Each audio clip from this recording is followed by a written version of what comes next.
Welcome to Time with God Daily. This video is about the cities that were taken over by Joshua for the Israelites after Moses had died. This will explain the power of God and the way he established his people to land he promised them. The land did not fall all at once. Joshua's conquest was not a single sweeping moment of triumph, but a series of encounters with cities that carried memory, fear, and identity within their walls. Each city told a story, not only of resistance, but of time itself pressing against promise. Jericho stood first, ancient, even by ancient standards. It was already old when Joshua approached it, its history layered like sediment beneath the desert sun. Long before Israel arrived, Jericho had been inhabited for thousands of years, making it one of the oldest known cities on earth. The city rested near the Jordan Valley, fed by springs that turned desert into life. Its walls rose not merely as defense, but as declaration. This was a place that had survived floods, invasions, and centuries of human striving. When Joshua's people camped nearby, Jericho was already a monument to winds.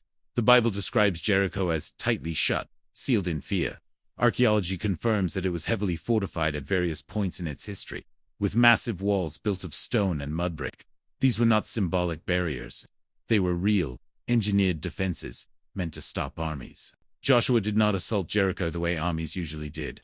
Yet something extraordinary happened. The walls fell outward, not inward, collapsing in a way that created ramps of rubble. This detail matters, because invading armies normally push walls inward, but here the debris formed paths up into the city. Excavations at Tel Zoltan, the site identified with ancient Jericho, revealed layers of collapsed walls. In some strata mud bricks lie piled at the base of the stone retaining wall. Consistent with a sudden structural failure rather than gradual decay, these ruins still remain today, sun-baked and silent. Jericho was burned after its fall. Charred remains have been found in some layers, including grain stores left untouched. This is unusual, because conquering armies typically plunder food, but the burning of stored grain suggests a deliberate destruction rather than looting. That detail aligns with the biblical account of Jericho being devoted to destruction. It was not taken for settlement, but removed as a first-fruits offering, a warning that this land would not be claimed on human terms alone.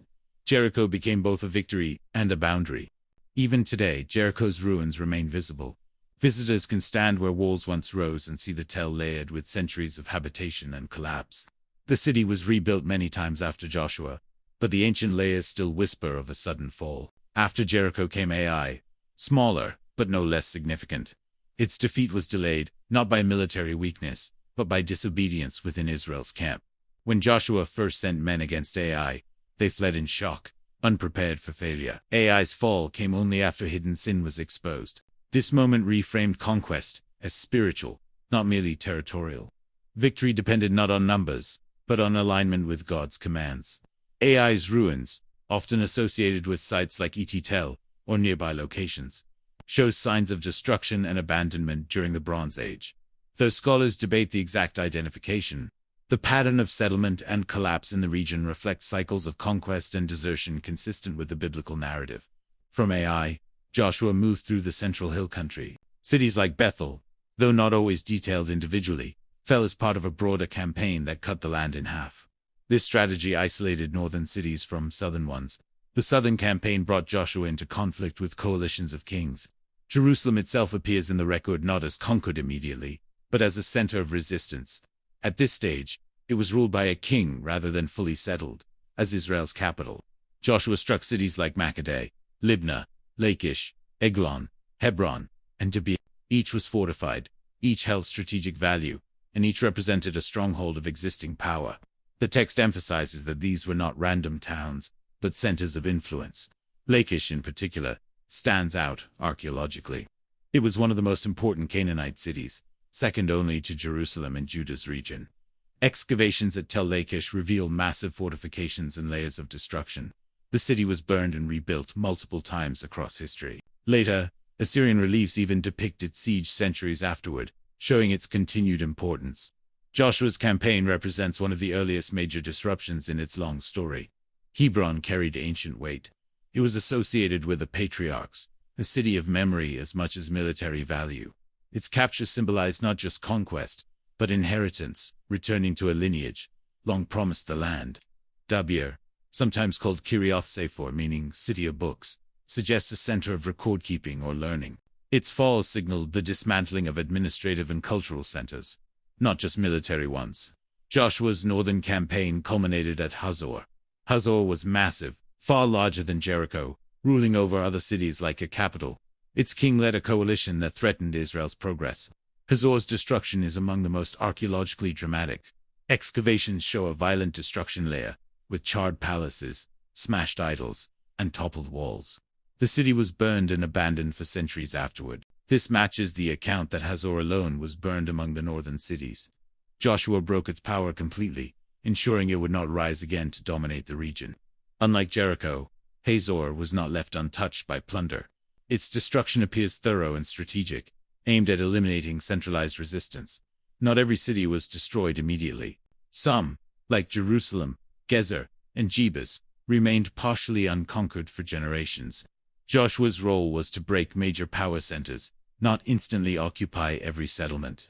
This explains why later books describe ongoing struggles. Joshua's conquest was foundational, not final. He shattered the political backbone of Canaanite control, allowing Israel to settle gradually. By the end of Joshua's campaigns, the land was largely subdued, not because every city was flattened, but because no unified resistance remained. The kings were gone, alliances broken, and fear had replaced confidence.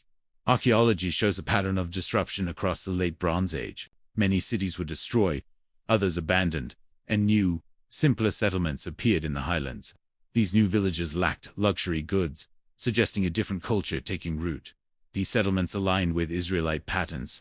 Four-room houses, lack of pig bones, and decentralized living suggest a people forming identity rather than empire. Jericho's ruins today remain one of the most debated and visited sites. Skeptics question timelines, while others point to evidence of sudden destruction, consistent with the biblical account. What cannot be denied is that Jericho fell violently more than once in its long history. The stones still lie where they collapsed. The Tel still rises above the plain. The springs still flow. Joshua's cities were not myths. They were real places, with real walls, real people, and real histories. Some were destroyed, some transformed, some left as warnings. Joshua did not erase the land's past.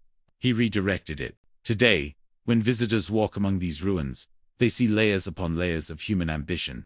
Cities rise, cities fall, and time presses them into the earth. Joshua's story is not about perfect conquest. It is about obedience within limits, victory mixed with patience, and promise fulfilled in stages. The ruins remain because history remembers what humans forget. Walls that once symbolized strength now lie silent, reminding every generation that power does not endure forever. Only purpose does. And the land that once resisted became the inheritance it was always meant to be. Thank you for watching this video about the power God put in his servant, Joshua. If you absolutely loved what you just heard about Joshua's incredible power, hit that like button. Alright, if you want more awesome spiritual vibes delivered daily, definitely subscribe and join the Time with God Daily fam. We'd be thrilled to have you.